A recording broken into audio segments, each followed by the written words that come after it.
Coming to you from the M&M Exterior Studio in Nooksville, Virginia, this is Flushing It Out with Samantha Spittle, the introvert's extrovert. She talks to people so you don't have to. For now.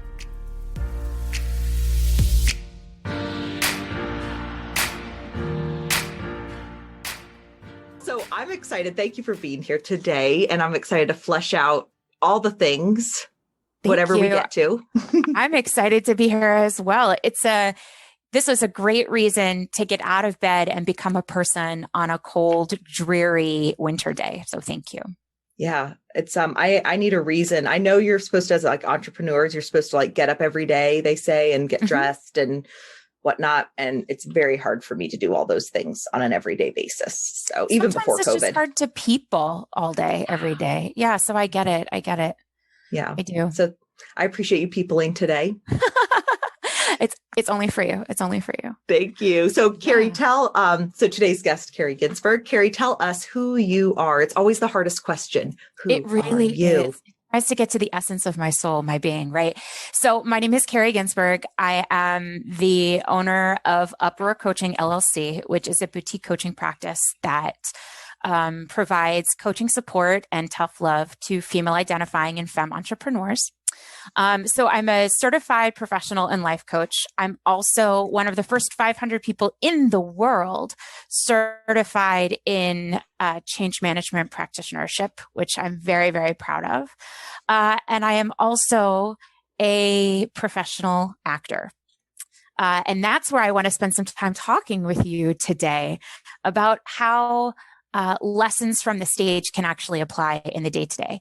But I think most importantly, in the role that I am really the most proud of in my life is the fact that I'm a rescue dog mom. That's really important to me as well. Yeah, we are too. Thanks to my brother. Yeah. That he and his girlfriend, take care of dogs in Arizona, and they fostered now our 2 dogs. They've had them and we love them. And so we just keep acquiring dogs through them. That's good. We had to institute a rule though, that we can't have more dogs than we have humans in the household because things were starting to get a little out of hand. Yeah. And that we were running out of hands. Yeah. We can still have 2 and we have little Chihuahua mixes. And like the first one is totally mine and didn't plan for it, but not aggressive and not a yapper. We wouldn't have done that. But the second one is kind of, my husband flew out and got her. Mm-hmm. But the kids want the love so bad. And so it's like, maybe we just need to get a third and then a fourth. And then everyone just has their own dog. Like I never thought we would be that family, but here we are. So if you have the ability to do it, why not? There's lots of dogs that need good homes. Yeah, it's so crazy. There's lots of children that need more responsibility, I guess. I don't know. Yeah.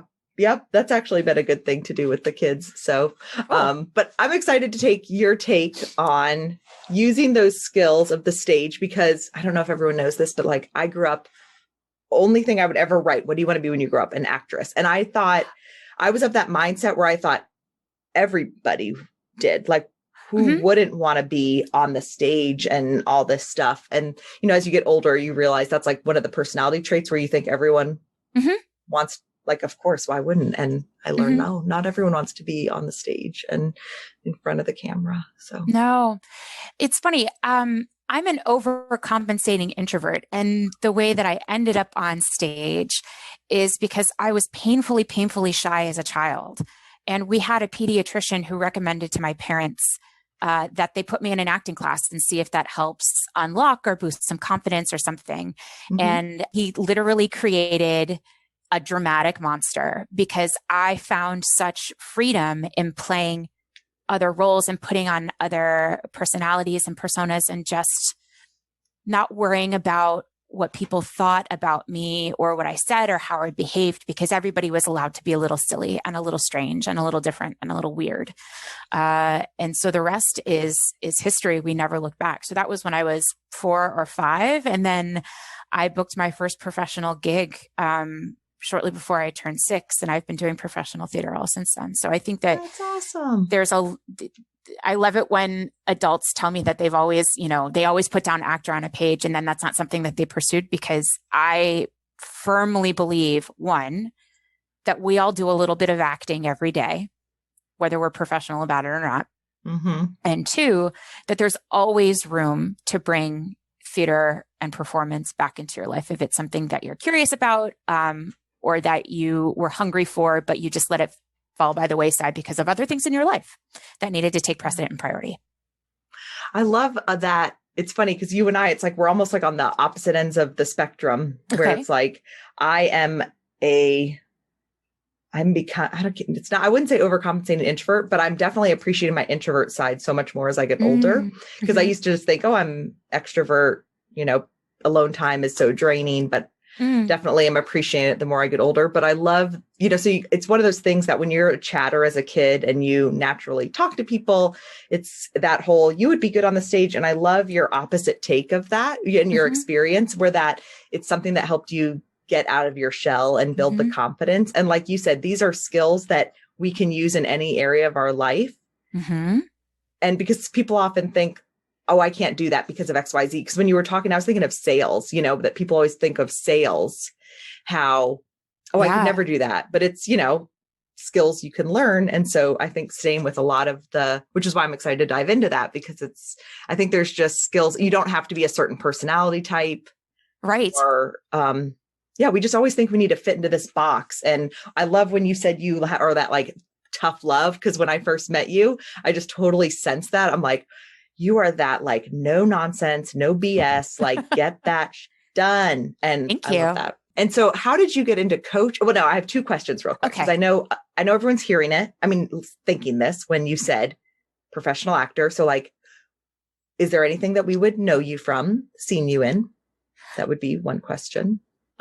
Great question. So That's not that important, by the way. That's not really what I care about, but I know people are always curious of like, but you asked, and so let me answer. So I primarily spend my time on the stage in the DC metropolitan area. I performed a little bit in New York, but it was many, many years ago when I was younger and I had more energy then. But so if you are in the DC metropolitan area, you will have, and you go to the theater, it is likely that you will have seen me. I have actually, I always feel so silly saying this because it's like I'm tooting my own horn or patting myself. I love it. No, toot that freaking horn. Toot. Here we go. Yes. So I'm a 2-time Helen Hayes Award winning actor in town. And the Helen Hayes Awards are like the Tony Awards, but for the DC theater community. That's awesome. Congratulations. You should toot that horn. Thank you. Yeah, it feels immodest to do that because anybody who has received recognition in their field and something that they're passionate about tells you that type of award, or they might not, this is my opinion. That type of award or that type of recognition, it means the work gets harder. The expectations become higher. The bars get raised, right? People who are naysayers or perhaps your competitors, it's a much farther distance then to fall. So you have to work harder and you have to dig deeper and you have to keep learning and you have to be better. Theater is a very competitive world. It's a full contact sport. It is. But you just described that whole fear of success.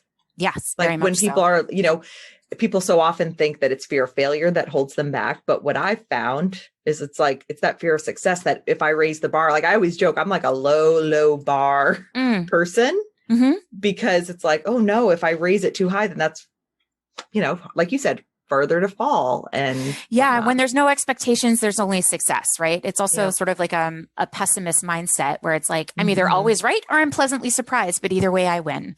But I love that you flipped that script and it's not a fear of failure. It's a fear of success. But, but that's also like life begins outside of our comfort zone, all these very much so. It's like, that's our comfort zone is like, oh, I just want to play small. I want to keep the bar low. But like, once we get over that fear and start leaning into that, and for you celebrating that success that you've dedicated your life to this craft and to be recognized, that's really exciting. Yeah, it's pretty rad. Yeah. Thank you. That's awesome. So yeah, I mean, because of COVID, nobody has seen anybody on stage in anything recently. So my references at this point are very, very old. Right. So, and you can find me at kariginsburg.com and see what I've been up to and those types of things, if you're interested, or just Google me. Lots of things will pop up. Oh, I love that. Oh, I can't wait. What kind of treasures will we find? Yes, it will reward the curious, that search. Yes. Okay, so I want to dive into the acting stuff, but the second question real quick is the change management stuff. Yes. Real quick, like what is that? Because that's very appealing, just because change is something that can be very scary for people. So I love that 2 words together, change management. Yeah, change is scary, change is constant. I always tell clients and people that I've worked for when I've been in corporate settings that change doesn't have to be scary, but we all just sort of have that reaction to it. So change management is a practice or a methodology of coming into an organization that is undergoing some type of transformation and helping the people within that organization get from where they are to be today to where the organization wants them to be, and helping them navigate that change through training and briefings and education. And sometimes it's even just listening and feedback and making sure that we are truly putting our people first. I was a change management practitioner before I became a coach, but there is such a beautiful partnership between the two. Change management is at an organizational level, whereas coaching is at the personal or the individual level, right? But they're both disciplines, both fields really help people through periods of transformation. Yeah, I think that's when you were saying that, that's what I was thinking of, is that with coaching, a lot of times, when people get a coach or just any sort of, like you said, life change, it can be scary to go to that next step, Yes. And even I'm with therapy, talk about like therapy and things like that. Like, so much is that it's the person that walks beside you through it versus, pushing you or pulling you. And so I love that visual of kind of that change management, professional and personal, all of that together. So, yeah, I totally dig that. I tend to think of a coach as someone who's like riding in the passenger seat on a road trip with you, right? I'm bringing a mixtape or a playlist. I'm feeding you French fries as we go, but we're on this journey together. And that gap between where you are today and where you want to be, I call it the Funknown. Funknown. Funknown. I love that. The Funknown. So the Funknown is the in between. It's the gap between where you are today, where you want to be, and I call it the Funknown because it's a place to explore, and it's a place to play, and it's a place to investigate. And there are no restrictions. There's no limitations except for what you're bringing for yourself in there. And so it gives the freedom and the flexibility to try things before you get to your journey, your destination of your journey. And that's awesome, because we always hear, the joy is in the journey, and it's not about the destination, it's the journey. But the thing is that when we have a negative connotation of that journey, and that's kind of like with healing a lot too, because I talk a lot about like with healing and whatnot, it's like, takes a lot of work and it's hard and stuff. And I love that flipping the script of the Funknown of like, yes, this is the time to make those try things, and no expectations of, it's getting that whole idea of like good and bad and failure and success, all that. Because one thing I've been talking about more and leaning into my mission is celebrating the perceived failures. So the things we think were the failures are often the times where we learn the most, gain the most wisdom and insight that helps propel us, into whatever's next. So I love that. Yeah, I always believe that people should try to fail really hard, right? If we look at failure as a means of growth, as a way to learn, and it's not something that just sort of staples our feet to the floor and prevents progress, then failing hard should be something that we strive for in addition to that success, right? I've been thinking a lot more about failure and just really embracing it. Just promoting that, embracing of it. Because I think it's just, we're so afraid of it. And when all the good stuff happens. The more you give power to the negative feelings around it, the bigger the more uppercase the F in that word is. And we've been taught for so long that fail is a 4-letter word, and it's really, it's not. Yeah. I mean, technically it is, but it's not. Well, Kari, let's jump into, I would love, so your story of this world of acting. Yes. How you got to here. What are the things you're holding on to, and of course, promoting out into the world too? Absolutely. Thank you. So I have a long list in my head, and not all of them are relevant to everybody, but I have a long list in my head of practices from the stage, practices from being an actor that I bring not only into my world as a coach and as a change management consultant, but I bring into my day-to-day human interactions with people. Because what it comes down to first and foremost is being a human and telling a good story, right? And by that, I don't mean exaggerating life or being performative in your interactions, but just making sure that as you are investing your time, you are bringing something into the world. So you just want to make sure that you are also taking care of your scene partner, right? Those people who you are sharing the space with, the people who are most often the co-stars of your life. You want to make sure that you are truly looking after them, and the things that you are putting out into the world also contribute to their best interest, right? That doesn't mean putting their needs totally ahead of yours and ignoring the things that you need to foster and grow within yourself. But just make sure that as you are taking care of yourself, you are also giving those people, giving your scene partners nourishment and enough so that way they can continue to grow themselves. Yes. What I love about the scene partner, and I remembered this because Tina Fey talked about it in her book where she talked about improv and like taking care of your partner. And so I love you said that about, your scene partner, because it's like when we help, it's the whole thing. Like when we help others, it helps us, and so if we're just focused about ourselves. Yes. So I just think that's a great reminder to take care of each other. Mm-hmm. You have to give more to get more. That's really what it comes down to. Like you have to be a friend to have a friend. Yeah. Say that a lot with parenting kids, like. Yeah. Be a friend. Yeah. Oh, I love that. It's funny. So we don't have children, but we have a fleet of nieces and nephews. And my sister on the wall in her kitchen has a sign that's like one of their house rules. And it says, we don't have to get along to be kind to one another. And I think about that a lot in context of this as well, right? You don't necessarily need to like people. You don't necessarily need to think, this is my best friend or this is somebody that I want to spend a lot of time with. But you can still be kind and courteous and treat them the way that you would want to be treated in response. So I was thinking about with your change management background and then with coaching, so much as with life, everything, whether professional or personal, is about relationships. Yeah. And just remind, so many times it's like we always bring our personal stuff into every interaction because we're human.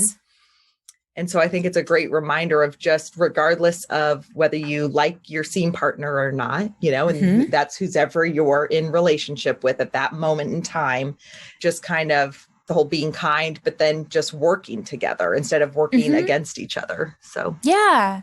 Yeah. And to take it one step further, you have to be present and you have to be real and you have to live in that moment with them, right? And you'll hear actors say all the time, how are we living in this moment? Are we doing this as though this is the first time that we've done it, even though we've done it 180 times before then?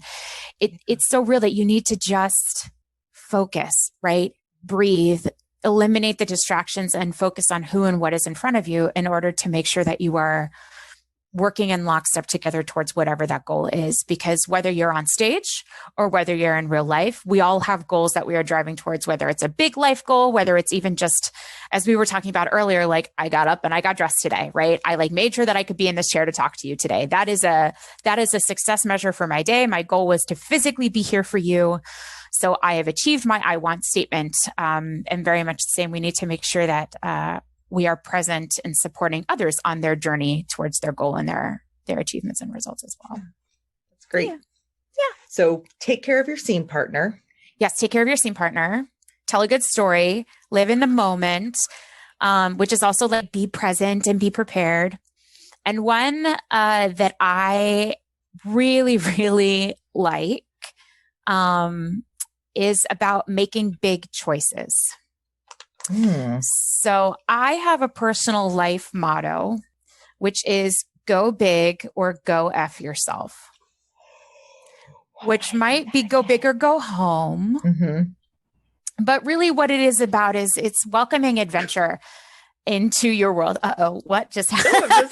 I'm just laughing. I want to like, a lot of times in my podcast, it's like a joke amongst the listeners.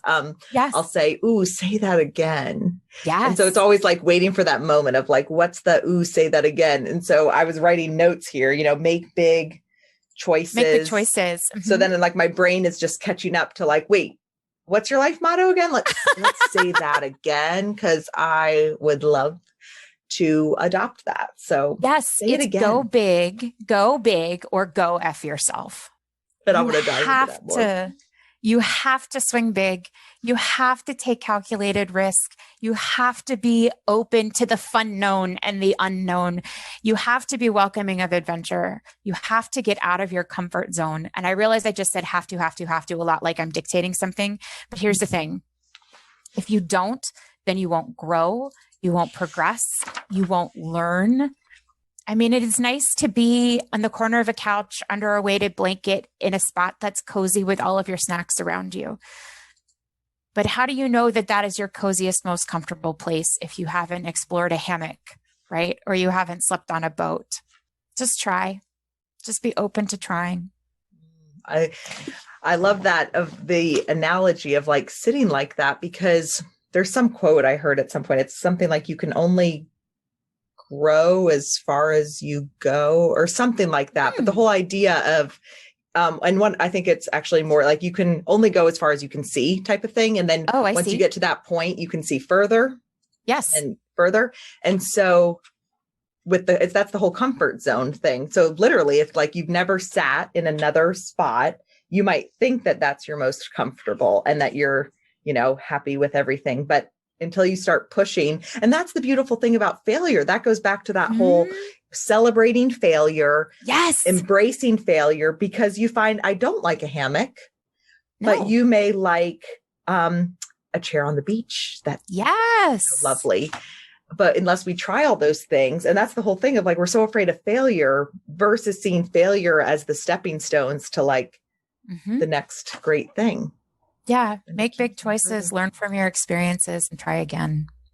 I love that. And I love the go F yourself, because I am, and I learned this from, I feel like a therapist friend or something. Like I'm the type, I do like a lot of cursing to process my feelings, and not just like angry, but just like, it's like that tough love, Yeah. And so I think I just love that, because I think sometimes it's like in movies when someone's hysterical and they get slapped, and not that I want to ever advocate slapping someone, but there's like I read somewhere, there's a psychological thing to that where it like stops you out of the thing. And so I feel like cursing for me is a much kinder self thing to do, of like, what the F is going on? And then my brain is like, whoa, what's going on here?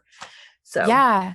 I mean, as you were saying that, it reminds me of that moment in Moonstruck when Cher slaps, is it Nicolas Cage? And she literally says, snap out of it. And like, he's hysterical. She slaps him. And then it just, the entire timbre of this scene changes, right? Like the pace and the tone and the tension, everything sort of goes away. So I absolutely, yes.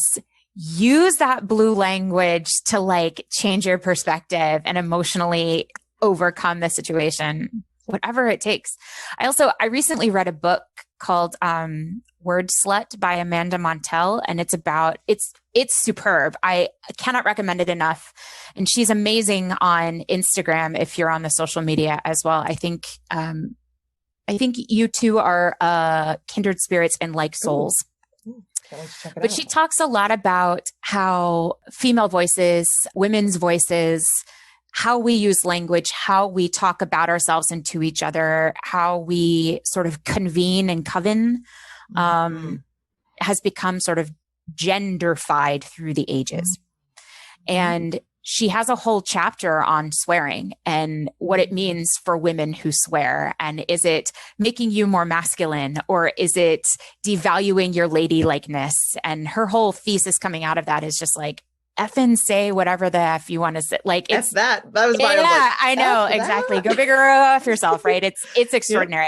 I can't recommend that book enough to folks. That's I recommend it to my coaching clients all the time. That's great. I have about like owning your voice. Yes. I have a joke, and I've run this by my therapist friends. I've run this by my pastor. Because of course I'm always like trying to peel back the layers, but I have this thing where if a friend is venting to me about something, my first reaction is like, F that B, whether it's a person, a thing, anything. My first reaction is always F that person, because I'm going to get to the thing about, it's not really about that person. It's about you. And the whole just because the thing is never the thing, the thing, the person and this, it's always our own stuff. And so I said, I was talking it out, like I said, with like therapist, pastor, all the different like areas of my life. And thankfully I felt like I got not only buy-in, but almost like, I don't know. And I don't need permission because I was about to be like permission, but affirmation. Just some affirmation. Yeah. Affirmation that like, and that's the one where the psychologist kind of explained it in one way. And then even in like a faith way, like each of them where it was like stopping those trains of thought. Like, so when I say that, I'm not actually saying no. But it's that's what we want to say when we're complaining about something. And that's what we want to hear. We want to hear F that. Yes. And then it's like, gets it out of our system. Yeah. Take get that to the bottom line. Yes. And it's like, we always say we need to take a deep breath, but when you're in that F it mode, you can't, but after you hear that, you can take that breath. And let's really look at the situation for what it is. Cause it's not really about that. Yeah. So it's so funny that you say that too, because that is a big theater point, breathing and the power and the importance and the life force of breath. 100%, right? Because you need to breathe to speak and you need to breathe to emote.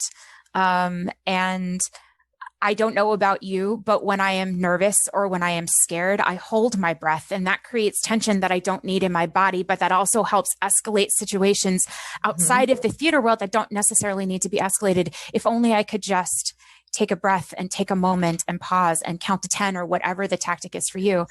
But there's also something really special in theater about the element of shared breathing. And I wrote an article about this at the start of the pandemic when a bunch of theaters were trying to figure out how do we continue the arts when it is perhaps not safe for people to be in the same room with each other, right? Mm-hmm.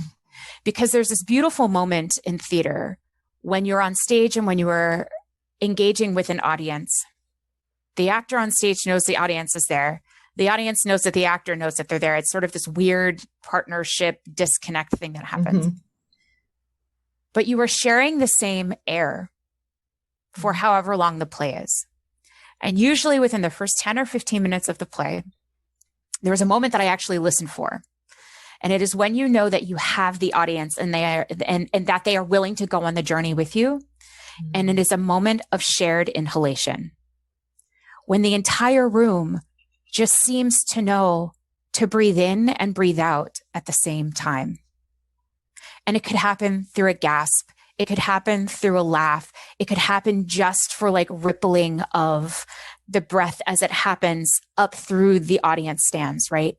There's just this moment when everybody locks in and you accept the tacit agreement that you are on this journey together and you are breathing the same air and you are sharing the space and you are sharing the emotions to come. So my question is, what does a shared inhalation look like in our daily life when we're in relationship with someone? That's such a great question. And we can, that's something to just ponder. It doesn't need to have an answer, but I just loved your description of it. And I thought, my first thought was there's power in the pause. Yes. That no matter any area of our life with coworkers, parenting, our own thoughts, when we take that pause and take that breath, that's where the power lies. Mm-hmm. And that's kind of where we can make a different decision, make a better choice, make a more empowering choice, that kind of thing.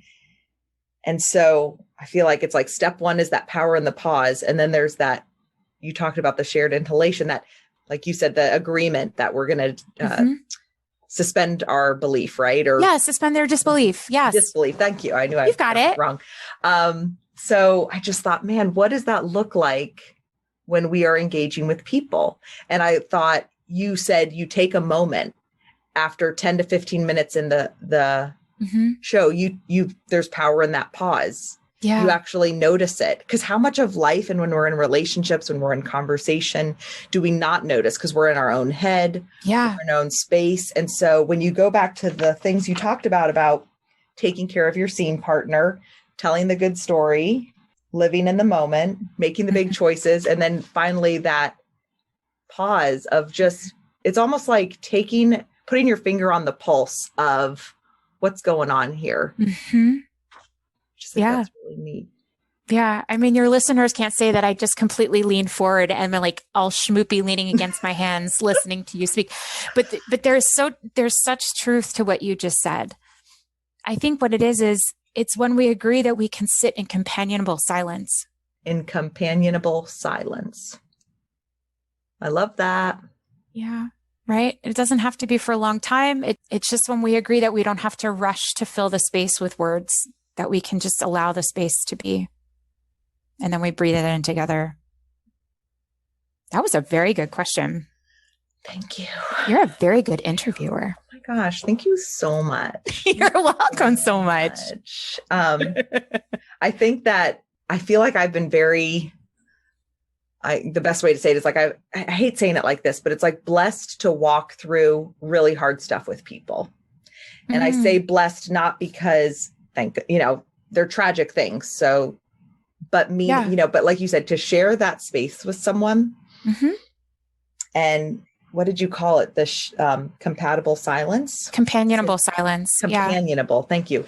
Sitting in the companionable silence. So often we want to fix. And I know with coaches, you guys have taught me so much. The coaches is it's not about fixing.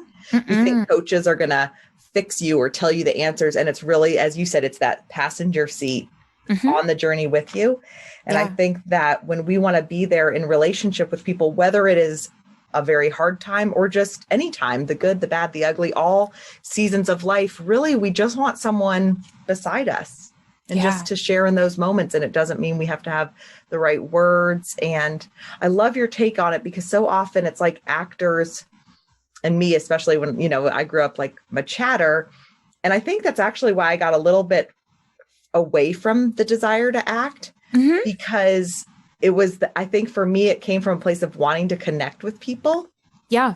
And so I found as I got older, the ways to connect. So like interview, like this gets my, gets my soul on fire. And so I think that's what I was searching for when I was younger, wanting to be an actress. And so I love that you talked about that power of the silence and the collective breath and just those moments together, because so often we think in relation, whether it's on stage, but in relationships that we need to do the right thing, say the right thing. And so you think of performance, you think of, acting is all about performing. And the most powerful moments on stage and in movies are often the most quiet parts. And that's the gift I think we can give other people too. So in daily life. Yeah, I agree. Love that. I agree. Yeah.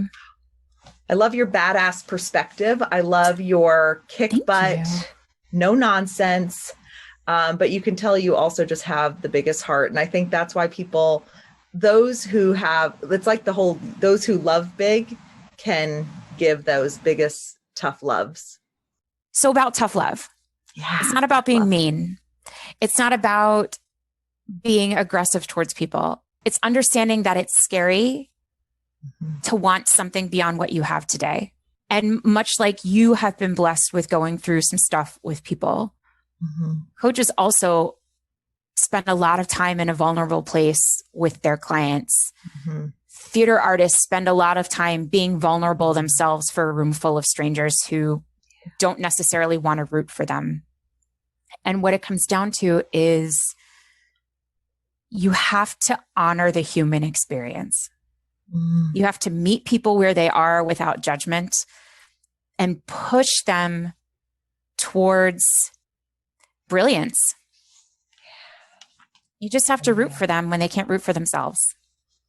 I love that. Meet people where they're at.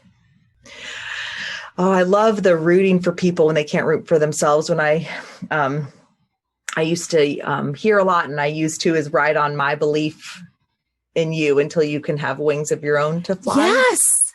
Yeah. Yeah. One of my favorites.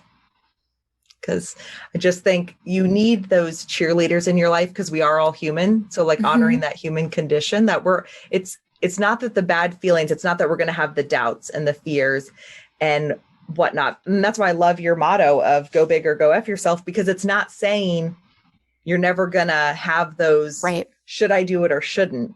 And it's reminding yourself and, that I'm someone who goes big. And the kind of wrapping up, like I loved your talk about tough love when where it's coming from.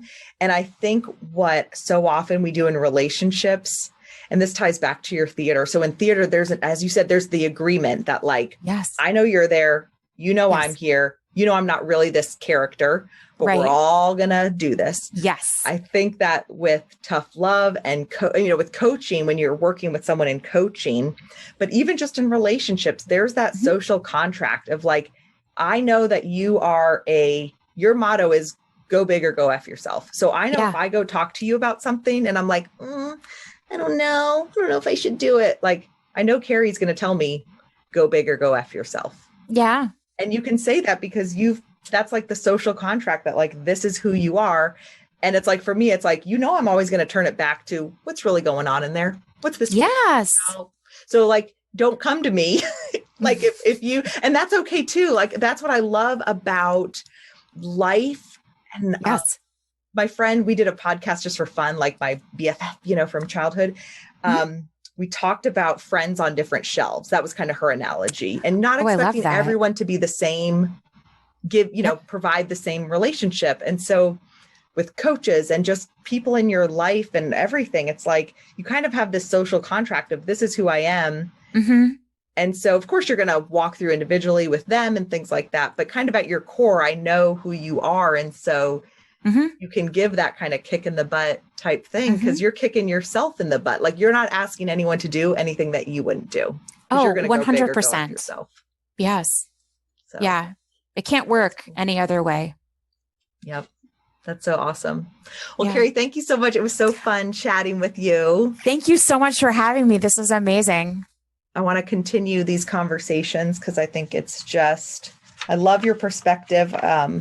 Just think it's a great reminder. And I think too, that it's also just reminding people if there's something that was on their heart, like it's never too late. No. And two, think outside the box. So if you're struggling in an area, like you would not think super shy, let me go get on stage. So often the answer is not always, what we think. So love that. Yeah. So so when listeners want to find you, where can they find you? I'm all over social media, mostly in Facebook and Instagram. You can find me as Kari Ginsburg across both of those platforms. And if you're interested in coaching, you can also find me on, again, most social media platforms as Uproar Coaching, LLC. And we also have a coaching website, all my personalities, www.uproarcoaching.com. Love that. All your personalities. Yes. Oh, and if you are interested in coaching, put Flush into my little referral box and we'll get you a nice little discount. Awesome. Thank you. Yeah. Thank you for that for the listeners.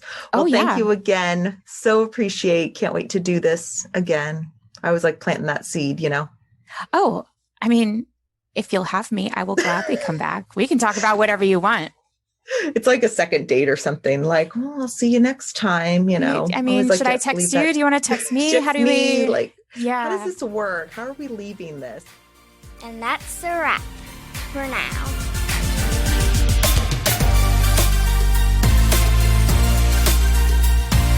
Thanks for listening to Flushing It Out with Samantha Spittle. If you enjoyed this episode, please be sure to subscribe and rate us on iTunes. For all things Flushing, visit our website at flushingitout.com. This has been a Spitfire production. That was the greatest thing I've ever heard.